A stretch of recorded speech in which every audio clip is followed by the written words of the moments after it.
Tom was the love of my life.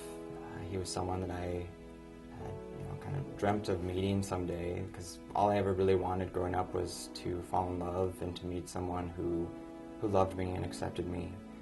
And I found that person, and that was Tom. And so he was the love of my life, but he was also my best friend and my biggest supporter, and he believed in me when I definitely didn't believe in myself. So he was just an incredible person. Talk to me about It Could Happen to You. It has 5 million viewers. You did it after what happened to Tom a year after. It was in 2012. Mm-hmm. And it's very powerful. And what was the point of doing that? Why do you think that reached so many people? I mean, for me, I wanted to create a video that it could honor Tom and our relationship, but I also kind of wanted to educate other people and show what can happen when you don't legally prepare for the unexpected, or when people don't have access to the same rights.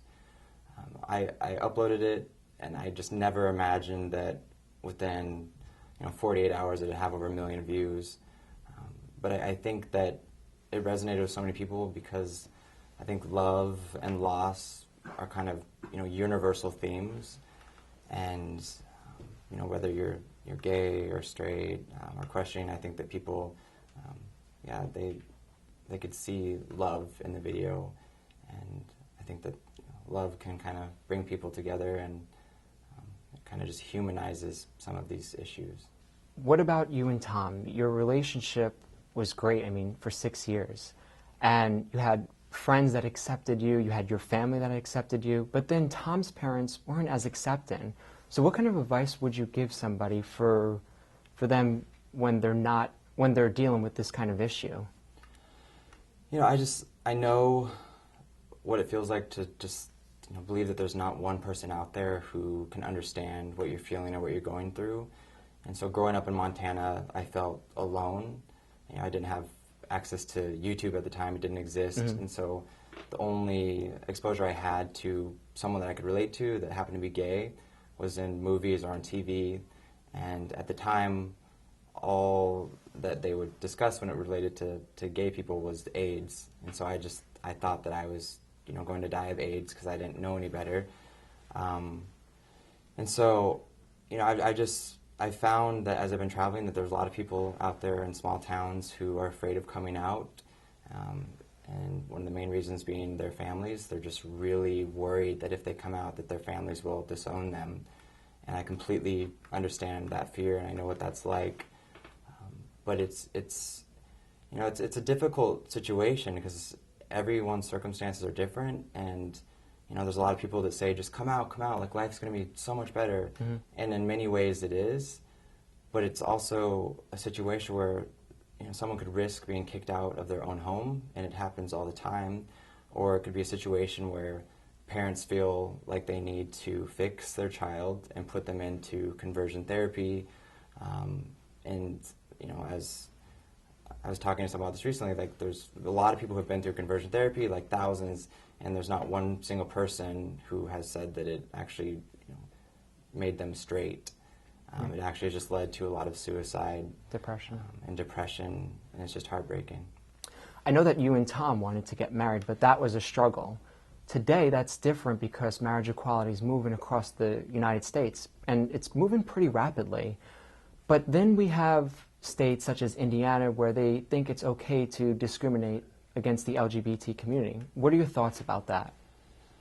To me, it's amazing to see how fast things are changing, and that the majority of the country has marriage equality now, and that the majority of U.S. citizens support marriage equality. So that's wonderful.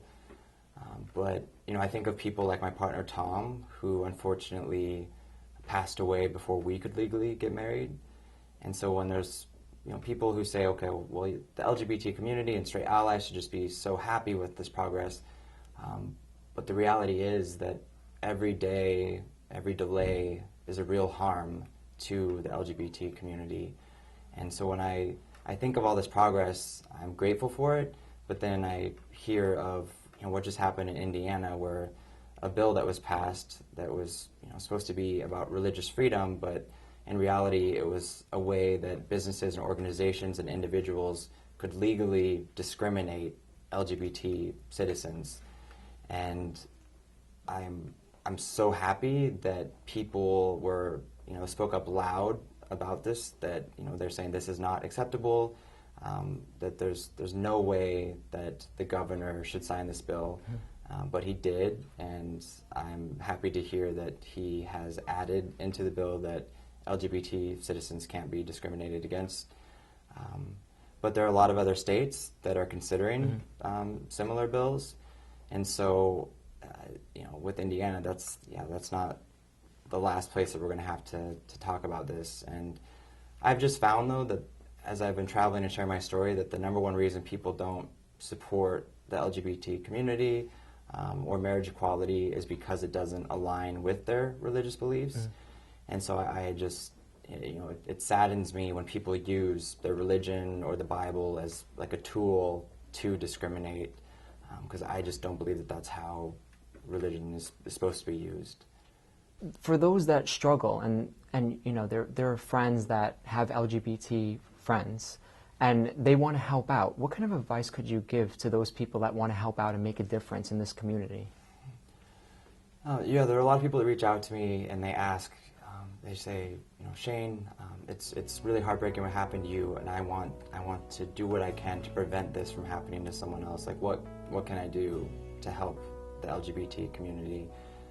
And honestly, I've found that the most powerful tool that we have to open hearts and minds is personal stories.